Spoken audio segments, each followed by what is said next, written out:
Well, hello and welcome to episode 4 of your weekly Progcast. I'm Ben. And I'm Alid. Like a good quality tikka masala. I stand behind that. Will we get that Patak sponsorship? I just don't know. Drop my ball.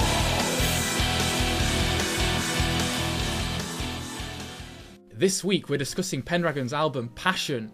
But is their latest ration out of fashion or an eclectic mashing of ideas that's simply smashing? Mashing?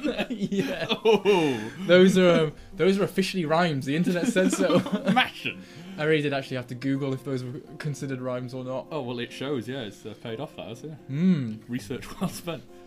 Do you know what? I'd like to start this episode by telling a bit of a story. Excellent. Go on. Gather round, children. It's the story of how I actually got into Pendragon, and I suppose you too, really. I don't know how old we were. It must be not Got to you too? No. God, no. They're definitely not prog. No matter how many effects the Edge puts on his guitar. Ooh. We were 17 or something. 16, 17 at college. And we were shopping. At the time, we were really into power metal. And we were shopping for albums in a vinyl exchange in Manchester. And it was one of those days where, you just decide to buy a random album based on how it looks.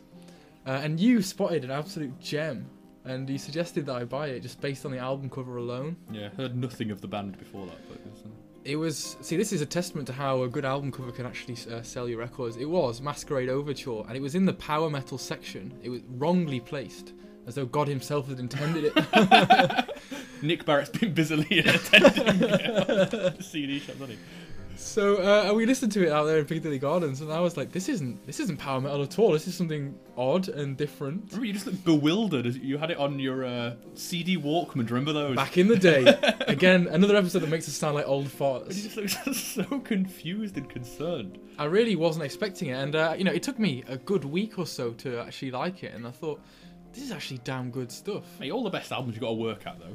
Yeah, that's a different debate for a different episode, yeah. perhaps. That was actually probably the start of when I really started to get into prog, actually. And Pendragon were a really gateway band for me. We were talking the other week about bands that have evolved, and you mentioned Genesis, and people probably would say that they're a band that evolved in a direction they weren't expecting them to, and it wasn't really that good. Were kind of very poppy. And, Yes have progressed a bit, but I'd say that, they had a poppy phase in the 80s, but they've kind of stayed relatively true to their roots. I think the last album was still pretty proggy. Yeah, the weird thing with Yes is that it's just a change in personnel. Yeah. It has an obvious impact depending on which personnel's on each album. You can kind of tell how it's going to sound. That's very true, yeah. Whereas I don't think... Is that the case in Pendragon? I don't think No. You've got a pretty much solid... Apart from the drummer, you've got a solid core, really. I would like to talk about Iron Maiden as usual. They're a heavy metal band, yeah, granted, and I mentioned Judas Priest in the episode, but they are kind of... Iron Maiden's actually progressive. It's progressive, well, and they're a band. If you look at their 1980 opener, Iron Maiden, that was kind of a fast album. It's kind of punky, and it did have what's it called, Phantom of the Opera on there, which is a pretty long one, but most of them were just fast rocking songs. And then you watch their evolution, and you got Rime of the Ancient Mariner on Power Slave, which is getting very proggy. And then you go on to the concept album Seventh Son, and now they're basically just a prog band, aren't they? Most of their songs on their albums are like 12 minutes long, and just because it's longer and it's more broody and darker. Yeah. Would you say a similar things happened with Pendragon? Well, I think the Pendragon have made a lot of really good albums. My favourite ones would be The Window of Life and Masquerade Overture. And those are quite 80s sounding, and they have the sort of classic, very... That's the heyday, isn't it? It's the classic sound. It's got sort of cheesy choruses and stuff, and great synth solos and bits like that I absolutely love. But I would say that they've kind of matured. This album is a lot more gritty, and it's certainly sort of less happy. It's not a happy album, is it? And I don't know if that's because I just got a bit older and kind of lost that happiness and optimism of the previous albums. But did you think that? I think the lyrical themes of the album are very angry, really. Yeah, this is an album that's kind of disillusioned with modern stuff. Modern stuff. Is that too? A concept album about stuff. Let's do it, guys. Don't make me write that. I think not only are these the last two albums, not only are they sort of less happy, but they're also a lot heavier. And I think it's kind of good that Pendragon have adapted and progressed to a sort of modern sound. It's actually, some of it is heavier than like bands that put themselves out as heavy metal. Yeah. I think. Well, definitely it's heavier than a lot of prog metal bands. It's like something like Feeding Frenzy. Yep. It reminded me a lot of Camelot in that it's just that proper thick and meaty heavy metal, you know, Yeah. not just like some distorted guitars, but it's properly like laying it on. Yeah. And When we saw them live, actually, we saw them in Wath upon Dearne, Rock and Roll Town. It was actually quite a heavy gig. And there were people jumping around and stuff, and it was just like full on rocking places. Do you think that's they do that successfully?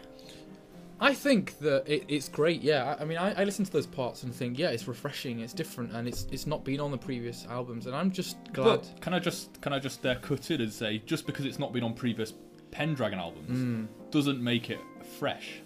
Yeah, I guess I'm just a massive Pendragon geek, and I love that it's still Pendragon, but with new bits. Nick was asked on his website, he was asked about his influences and stuff, and he was quite clear to say it's not just typical prog. He's listening to a lot of different things, and there's that picture of him on there in his Slipknot t-shirt and stuff.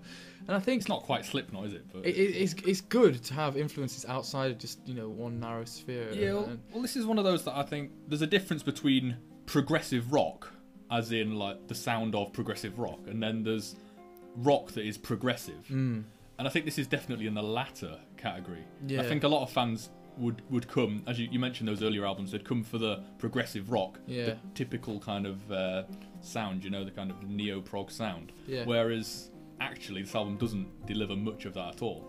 But it is still progressive, and it is obviously still rock, but it's not prog rock. There are actually almost growled vocals on there. I'm not sure if they realised how pervy it was to go, drop my balls. Oh, I like that. That's it fits. It makes it sound really lame when you do it out of context, but I think it does fit in that. They have got actually growled vocals on there. I don't think they do the growled vocals particularly successfully, to be honest. I mean, it's kind of like let's have a go and do something different, but it's not the best I've heard. And similarly, there's some fanfare about there being rapping on the album. I had to mention this, and I'm glad that you brought it up. That was shocking when I heard that, and that's a great example of sticking your neck out. It's not rapping though; it's more like the kind of the Pet Shop Boys. it's white boy rapping, isn't it? That's what it is. I was unsure about that as well. I had no qualms about it though. That part I listen to now and don't bat an eye at it. I think it's fine. It sounds cool. I don't know. I think fair play for putting in new influences, and that's to be applauded. I'm not entirely convinced by those things. Well, fair enough, but I think I'll come back to the point. I think it's good to stick your neck out, and you should be going somewhere as a band.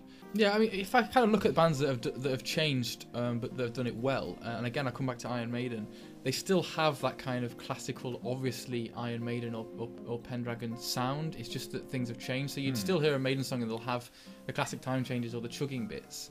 But they've kind of worked around that. Now, this album you can listen to, and I can tell it's Pendragon. It's still recognisable, just that they've thrown in some... See, it's interesting you say that, because I disagree with you there. I think that on a lot of the tracks, the Pendragoniness of the kind of neo-prog kind of early 90s stuff is gone. And I think the only one... Well, the one that... I say the only one. They keep it in flashes. Yeah. But the one that really keeps it tight is This Green and Pleasant Land, if I can say that correctly. Which was probably one of my favourites on the album. I think that's easily the highlight of the album. That's a 5-star. That's one of the best.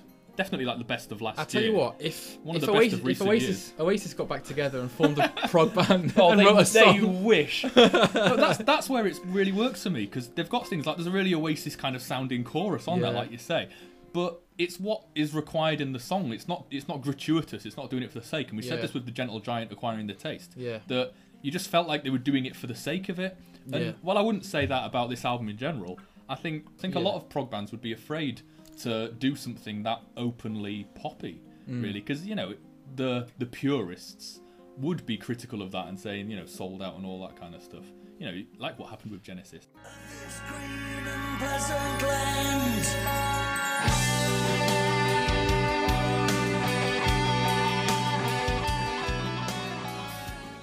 Do you think overall that the balance has shifted a bit, but that song's got it right? Well, I think the other stuff, sure, people might like it. Me, as a fan of prog, I don't like it as much as maybe straight up prog, but it is a nice change of pace. But I think that song stands head and shoulders above the rest of the album for me. Yeah, and the other week we talked about Artificial World by Unitopia, and I was saying that's a great song because of the lyrics.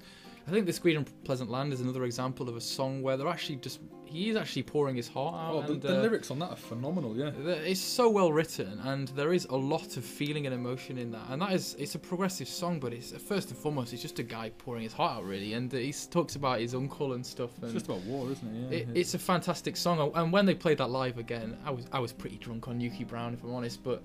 It was just a really intimate song, and we were shouting the lyrics, and it was just great. Yeah, but I think, again, like you say, shouting the lyrics, like we said last week, you need that kind of moment, that anthemic kind of chorus, whatever. Yeah. And it's not just the chorus in that. There are other catchy, especially vocal melodies that I just think that one, they just hit it perfectly.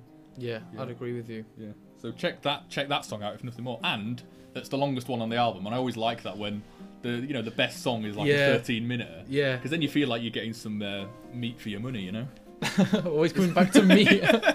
You like your beer, I like my meat. What's wrong with that? Like a good quality tikka masala.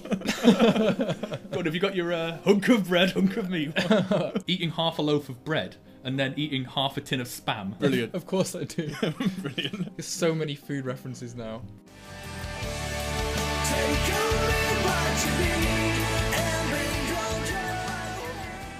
It's kind of like a Chris Addison stand-up routine. Oh, here we go. I'll watch him and I'll go, oh yeah, that's very clever. Oh, I see you've linked that back to that. I see what you've done there. You've made a kind of subtle political point, whatever. But I never really laugh, and that's the point of a stand-up, obviously. Okay. And with this, I feel it's the same. I feel that, oh, I see what you're doing there. Oh, that's interesting. Oh, you've done something new there. But I'm appreciating it on a very cerebral level, right, rather than an emotional. And again, taking out Green and Pleasant Land. Yeah.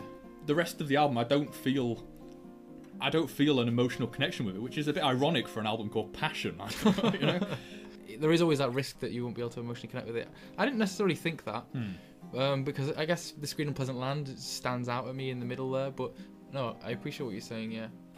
So we've had some slightly differing opinions of this album. Personally, I think it's a really, really good album, and a good example of a band going in new directions and trying new things. Alid kind of... I think it's important to do that kind of stuff, but I'm not sure if it's entirely successful all the way throughout. But still an interesting album. Yeah. You know. And, I would say if you've not listened to Pendragon, best place to start would be kind of in the middle, probably with The Window of Life or with Masquerade Overture. Okay, so this has been episode 4 of your weekly Progcast. We'll see you next week. Edit all that ridiculous swearing. There's no swearing in prog. Maybe a prog song with swearing in it. I can think of it. No, hang Go on.